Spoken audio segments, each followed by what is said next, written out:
क्या आपने कभी ऐसा पर्वत देखा है जिसे न कोई फतह कर पाया और न कोई इसके पास जाते ही जिंदा लौट पाया? एक ऐसा स्थान जिसे वैज्ञानिक भी नहीं समझ पाए और जिसे प्राचीन ग्रंथों ने देवताओं का निवास बताया है। माउंट कैलाश, एक रहस्य, एक शक्ति और शायद एक दरवाज़ा किसी और दुनिया का। हिमालय की ऊंचाइयों में छिपा एक पर्वत, कैलाश पर्वत, जो 6,638 मीटर ऊंचा है। यह ऊंचाई माउंट एवरेस्ट से काफ़ी कम है, फिर भी इसे आज तक कोई पर्वतारोही नहीं चढ़ पाया। माउंट एवरेस्ट का शिखर हमेशा बर्फ से ढका रहता है, लेकिन यह केवल एक बर्फीला पहाड़ नहीं, बल्कि एक रहस्य का केंद्र है। कहा जाता है कि यह वही स्थान है जहां भगवान शिव तपस्या करते हैं। तिब्बती भाषा में इसे कंड रिनपोछे कहा जाता है, यानी अनमोल रत्नों से भरा पर्वत। यह मानसरोवर और राक्षस ताल के बीच स्थित है, दो झीलें जो सूर्य और चंद्रमा का प्रतीक मानी जाती हैं। माउंट कैलाश की संरचना इतनी परफेक्ट है कि इसे देखने पर लगता है जैसे किसी ने इसे गढ़ा हो। चारों ओर से लगभग पिरामिड जैसी संरचना, एकदम चार दिशाओं में समान दूरी पर फैली हुई धारियां। रूसी वैज्ञानिकों ने इसे मानव निर्मित पिरामिड कहने की हिम्मत की थी। कुछ वैज्ञानिकों का दावा है कि कैलाश के चारों ओर चुंबकीय क्षेत्र इतना शक्तिशाली है कि कंपास काम करना बंद कर देता है। यहाँ तक कि जीपीएस डिवाइसेस भी सिग्नल खो देते हैं। नासा ने इस क्षेत्र में जो रेडिएशन पैटर्न नोट किए, वो सामान्य से कई गुना अधिक थे। माउंट एवरेस्ट दुनिया का सबसे ऊंचा पर्वत है। हर साल हजारों पर्वतारोही उसे चढ़ने की कोशिश करते हैं, लेकिन माउंट कैलाश पर किसी को चढ़ने की अनुमति नहीं है। न भारत देता है, न तिब्बत, जो कि चीन के अधीन है। एवरेस्ट पर चढ़ाई एक एडवेंचर मानी जाती है, पर कैलाश पर चढ़ाई एक पाप कहा जाता है।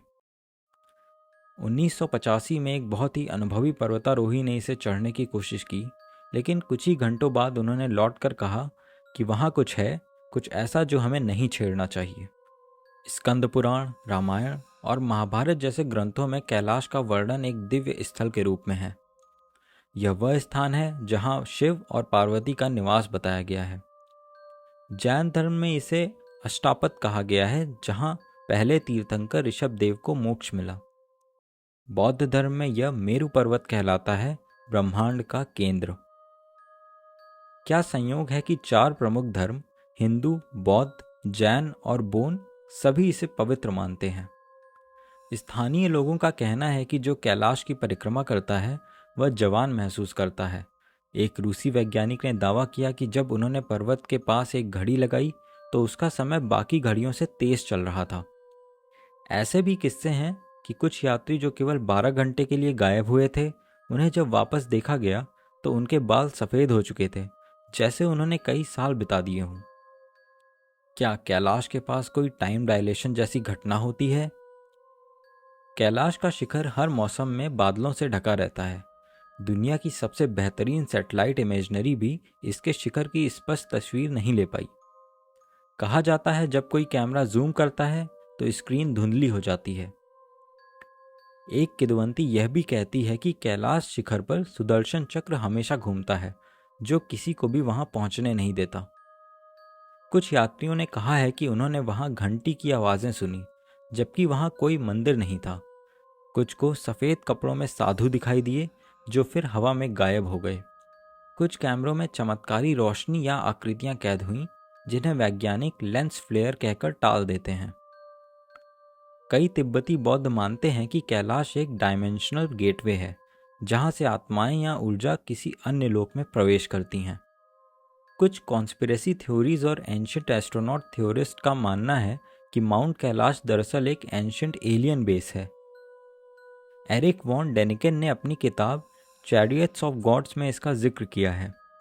इसके अनुसार यह पर्वत एक ऐसी तकनीक से बना है जो मानव सभ्यता से परे है। कैलाश का पिरामिडिक आकार, इसके आसपास के रहस्यमयी इलेक्ट्रोमैग्नेटिक इफेक्ट्स और इसका अब तक न फतह होना सब इस बात की ओर इशारा करते हैं। 21वीं सदी में जहां इंसान मार्स तक पहुंच गया है, वहां कैलाश अब भी अनछुआ है। कोई वैज्ञानिक इसे पूरी तरह समझ नहीं पाया। कोई धार्मिक व्यक्ति इसे शिव का निवास मानकर उसकी रक्षा करता है, और कोई यात्री बस इसकी परिक्रमा करके लौट आता है, मन में एक गूढ़ शांति और एक सवाल के साथ, क्या हम सच में सब कुछ जान चुके हैं? लेकिन ये तो बस शुरुआत है। माउंट कैलाश के नीचे क्या है? क्या सचमुच वहाँ कोई रहस्यमयी सुरंग है जो आपको किसी अन्य लोक में ले जाती है? पार्ट 2 में हम जानेंगे रहस्यमयी झीलों, परिक्रमा से जुड़ी अनोखी घटनाओं और उस गुफा का सच, जहाँ से आज तक कोई लौट कर नहीं आया।